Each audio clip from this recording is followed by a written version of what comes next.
تین دوست تھے، امام طبرانی، ابو شیخ اور ابن المقری رحمۃ اللہ علیہ.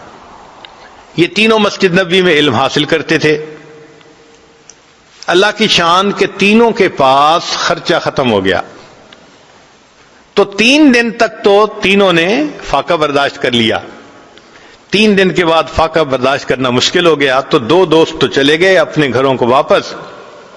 امام طبرانی رحمۃ اللہ فرماتے ہیں کہ میں نے کہا نہیں، میں ابھی یہاں سے نہیں جاتا، لیکن بھوک سے اتنا نڈھال کہ لیٹا ہوں، مجھ سے اٹھ کے بیٹھا نہیں جاتا. بھئی جب 5 دن ہو جائیں بھوکے، پھر تو انسان کے لیے کھڑا ہونا مشکل ہوتا ہے نا. کہنے لگے اچانک میرے دل میں خیال آیا، طبرانی تو مسجد نبوی کے ایک طالب علم ہونا، تو یہاں تو میزبان اللہ کے پیارے حبیب صلی اللہ علیہ وسلم ہے، تو اپنے میزبان کو جا کے بتائیں. کہنے لگے یہ خیال آنے کے بعد میں مواجہ شریف پہ حاضر ہوا، سلام کیا، اور سلام کرنے کے بعد میں نے اتنا کہا، یا رسول اللہ صلی اللہ علیہ وسلم الجوع، اے اللہ کے حبیب صلی اللہ علیہ وسلم بہت بھوک لگی ہے. کہتے ہیں پھر اس کے بعد میں مسجد سے باہر نکلا کسی کام کی غرض سے.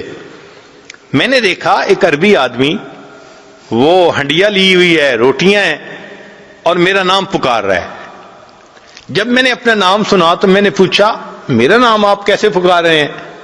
وہ کہنے لگا میں مسجد نبوی کا پڑوسی ہوں، ایک دیوار ہے مسجد نبوی کے ساتھ. میں دوپہر کو قیلولہ کرنے کے لیے لیٹا ہوا تھا، خواب میں نبی علیہ الصلوۃ والسلام کا دیدار نصیب ہوا. فرمایا کہ تم مسجد کے پڑوسی ہو اور مسجد میں میرا ایک مہمان بھوکا ہے، اسے کھانا کھلاؤ. میری آنکھ کھلی، میں نے دیکھا کہ میری بیوی نے ابھی چولہے سے ہنڈیا اتاری تھی، روٹیاں گرم تھیں. میں نے کہا کہ اپنے لیے اور کھانا بنا لو، میں یہ محبوب صلی اللہ علیہ وسلم کے مہمان کو کھانا کھلانے کے لیے جا رہا ہوں.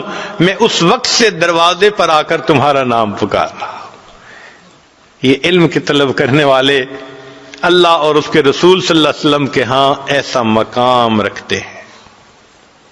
چنانچہ ایک آخری واقعہ سنا کر یہ عادت اپنی بات کو سمیٹتا ہے. ایک محدث گزرے ہیں، امام بقی الدین ابن مخلد رحمۃ اللہ علیہ. ان کا تذکرہ امام ذہبی رحمۃ اللہ علیہ نے سیر اعلام النبلاء اس میں کیا ہے. یہ اسپین کے رہنے والے تھے اور ان کی عمر 20 سال تھی. اب ذرا غور کیجئے کہ 20 سال کا نوجوان، اس میں تو دنیا کی تمنائیں، خواہشات، شہوتیں اتنی ہوتی ہیں کہ علم کی طلب اس کے اندر بہت کم ہوتی ہے. اور یہ علم کی طلب کے اندر ایسے ڈوبے ہوئے تھے کہ ہر قربانی کے لیے تیار. کہتے ہیں میں نے ایک بڑی کشتی کے اوپر سواری کر لی اور مجھے بہت سارا وقت، حصہ جو ہے سفر کا، وہ سمندر کے ذریعے طے کرنا تھا. اللہ کی شان، ہماری کشتی وہ طوفان میں گر گئی، ہائی ٹائیڈ کے اندر گر گئی. اور جب ہائی ٹائیڈ کے اندر کشتی گر جائے تو ایسے لگتا ہے کہ ابھی الٹ جائے گی. ہم لوگوں کو بیماری ہو گئی، جو پیٹ میں تھا وہ سب ہم نے کہہ کر دی، طبیعت خراب، کچھ کھانے کو دل نہیں چاہتا.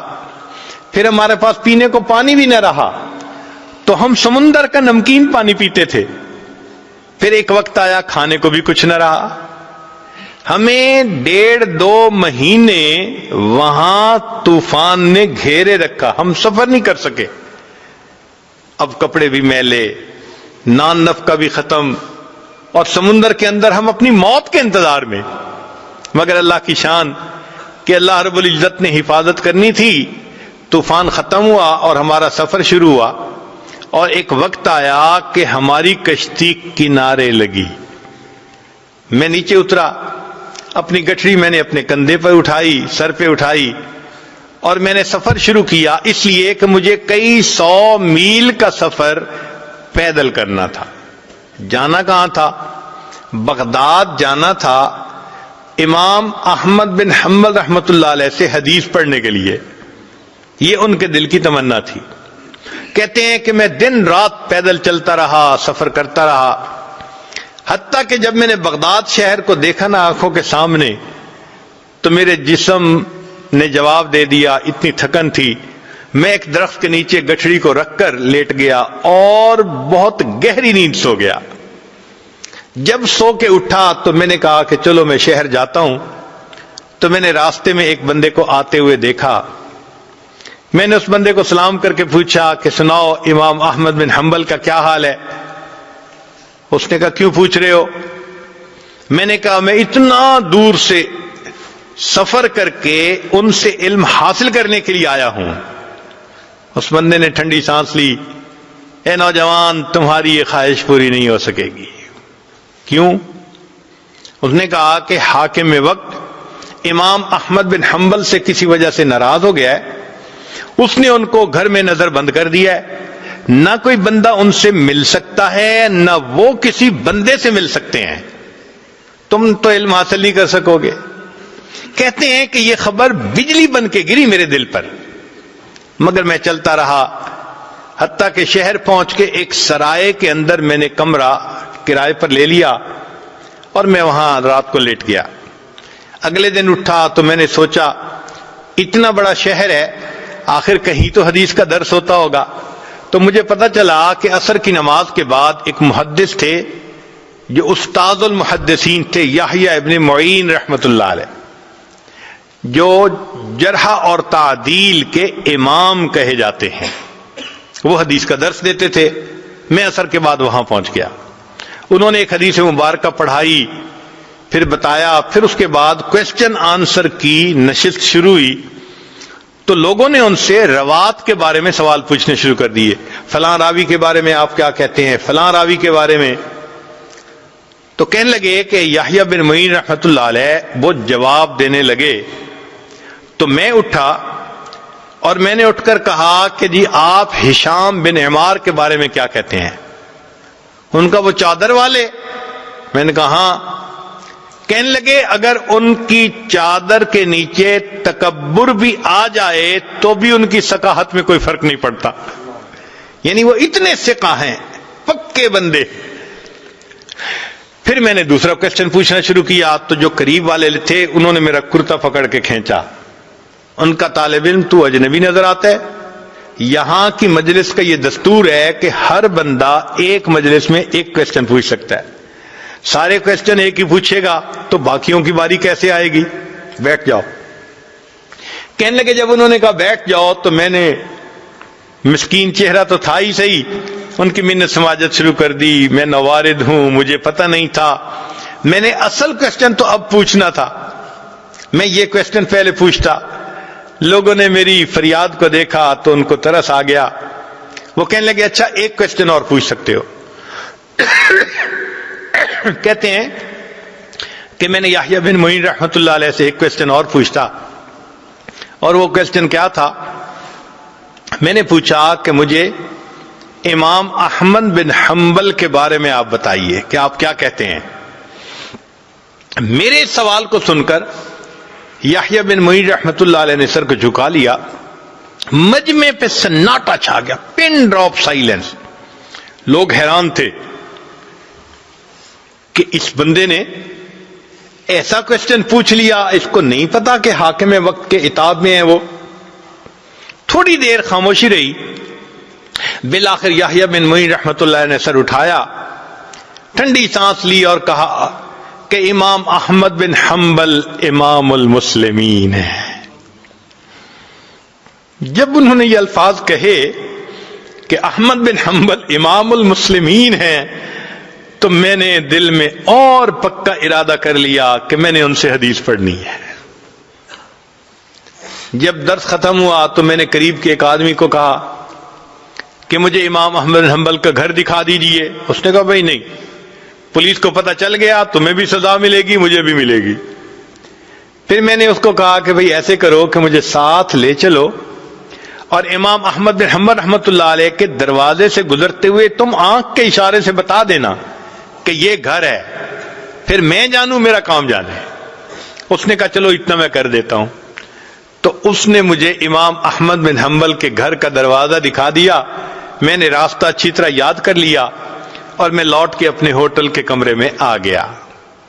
اب میں رات بھر سوچتا رہا کہ کہ امام احمد بن حنبل سے میں علم حاصل کیسے کر سکتا ہوں، مجھے چین نہیں آتا تھا، میرا دل سکون میں نہیں تھا، میں کیسے ان سے علم حاصل نہ کروں، مجھے ہر قیمت پہ علم حاصل کرنا ہے۔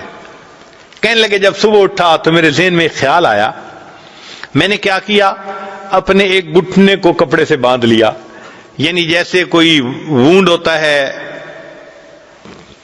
تو میں نے اس کے اوپر کپڑا باندھ دیا اور ایک لاٹھی پکڑ لی اور ایک کشکول بھی ہاتھ میں لے لیا، اور باہر نکل کے میں نے بھیک مانگنی شروع کر دی۔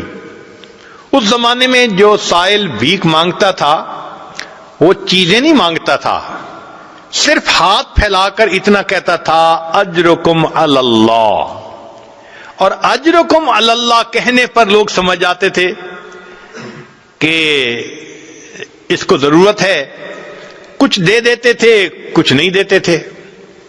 کہنے لگے کہ میں شہر کی گلیوں میں بھیک مانگتا رہا، کچھ لوگ مجھے سوالیہ نظروں سے دیکھتے کہ چہرے سے تو یہ نوجوان نظر آتا ہے، کیوں بھیک مانگ رہا ہے، اور کچھ ترس کھا کے کچھ دے دیتے۔ میرے لیے بھی یہ ایک عجیب ایمبیرسمنٹ والی کنڈیشن تھی کہ میں بھیک مانگ رہا تھا لوگوں سے، اور ان کی طرح طرح کی نظریں میں برداشت کر رہا تھا۔ مگر میں ایسے وقت میں امام احمد بن حنبل رحمۃ اللہ کے دروازے پر گیا کہ جب لوگوں کی چلت پھرت ذرا کم تھی، جیسے دوپہر کے بعد قیلولہ کا وقت ہوتا ہے، لوگ سو جاتے ہیں۔ اس وقت پہنچ کر میں نے بڑے درد سے یہی آواز لگائی، اجرکم علی اللہ، اجرکم علی اللہ۔ میری آواز سن کر امام احمد بن حنبل رحمۃ اللہ علیہ نے بھی سوچا کوئی بڑا ہی محتاج ہے جو میرے دروازے پہ آیا ہے۔ امام صاحب نے دروازہ کھولا، ان کے ہاتھ میں ایک سکہ تھا جو وہ مجھے دینا چاہتے تھے۔ جب وہ سکہ مجھے دینے لگے اس وقت میں نے کہا حضرت میں مال کا فقیر نہیں، میں علم کا طلبگار ہوں، میں سنتوں کو جمع کرنے والا ہوں، اتنا لمبا سفر کر کے میں یہاں پہنچا ہوں، مجھے آپ سے علم حاصل کرنا ہے۔ امام صاحب نے کہا میں پڑھا نہیں سکتا، تم میرے گھر آ نہیں سکتے۔ میں نے کہا حضرت میں سارا دن بھیک مانگتا رہوں گا کہ لوگ مجھے بھکاری سمجھیں، مگر اس وقت میں آپ کے دروازے پر آ کر صدا لگاؤں گا، آپ یہی سکہ لے کر دروازہ کھول دینا، اگر کوئی بندہ موجود ہو تو سکہ دے کے چلے جانا، اور اگر بندہ موجود نہ ہو تو کچھ احادیث مجھے سنا دینا۔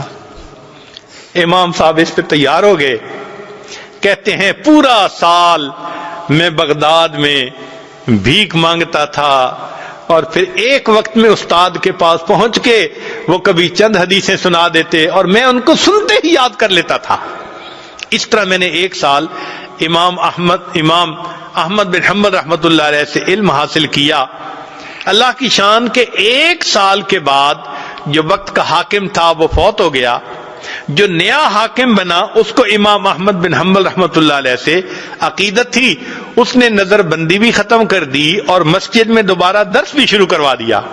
جب پہلا دن امام صاحب نے درس دینا تھا تو جامع مسجد لوگوں سے کھچا کھچ بھری ہوئی تھی، میں بھی وہاں پہنچا مگر آگے جانے کی جگہ نہیں ملتی تھی۔